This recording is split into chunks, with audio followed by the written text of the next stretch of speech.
Hi అండి, అందరికీ నమస్కారం. Welcome to my channel. ఈ వీడియోలో ఏపీ ప్రభుత్వ ఉద్యోగులకు మరియు పెన్షనర్లకు ఉన్నటువంటి డిఏడిఆర్ అరియర్స్ ఏవైతే ఉన్నాయో వాటిలో 90% అరియర్స్ను 12 సమాన వాయిదాల్లో చెల్లింపులు, దీనికి సంబంధించిన పూర్తి సమాచారం వీడియోలో తెలుసుకుందాము.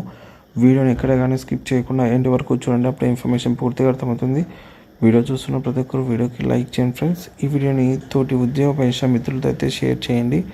కొత్తగా మన ఛానల్ చూస్తున్నవారు ఇంకా సబ్స్క్రైబ్ చేసుకోకుంటే వెంటనే మన ఛానల్ని సబ్స్క్రైబ్ చేసుకోండి.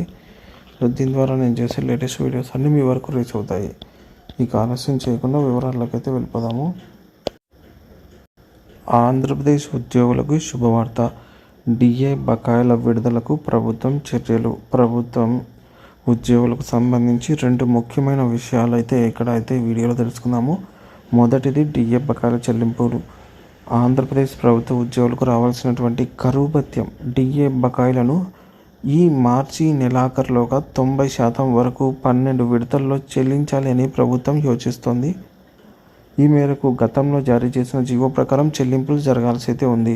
కానీ సిపిఎస్ కాంట్రిబ్యూటరీ పెన్షన్ స్కీమ్ ఉద్యోగులకు నగదు రూపంలో రావాల్సిన డిఏ బకాయిలను వెంటనే విడుదల చేయాలని ఏపీ సిపిఈఎస్ ఎస్ఈఏ అధ్యక్షతన ప్రధాన కార్యదర్శులు బాజీ పఠాను అలాగే కర్రి రాజేశ్వరరావు ప్రభుత్వానికి విజ్ఞప్తి చేశారు. గత ప్రభుత్వం 90% డిఏ బకాయిలను నగదు రూపంలో చెల్లించేందుకు ఉత్తర్వులు జారీ చేసింది.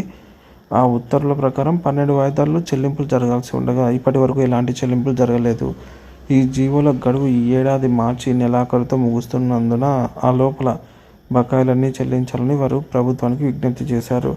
ఉద్యోగుల ఆర్థిక ఇబ్బందులను దృష్టిలో ఉంచుకొని ప్రభుత్వం సానుకూలంగా స్పందిస్తుందని ఉద్యోగులు ఆశిస్తున్నారు. వీలైనంత త్వరగా బకాయిలు విడుదల చేస్తే ఉద్యోగులకు ఎంతో ఊరట లభిస్తుంది. మరి మార్చి నెలాఖరు లోపల ఈ బకాయిలు విడుదల అవుతాయా లేదా అనేది మీ అభిప్రాయాన్ని కామెంట్ ద్వారా తెలియజేయండి. రెండవది పోలీస్ సర్వీస్ రూల్స్లో స్వల్ప మార్పులండి.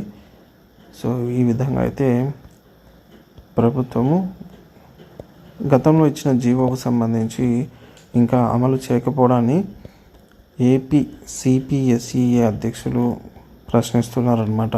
సో జీవోలు అయితే జారీ చేస్తున్నారు కానీ అమలు విషయానికి వస్తే ఏమీ ఉండటం లేదు. కాకపోతే తొందరగా వీటిని చెల్లించాలని కోరుతున్నారు.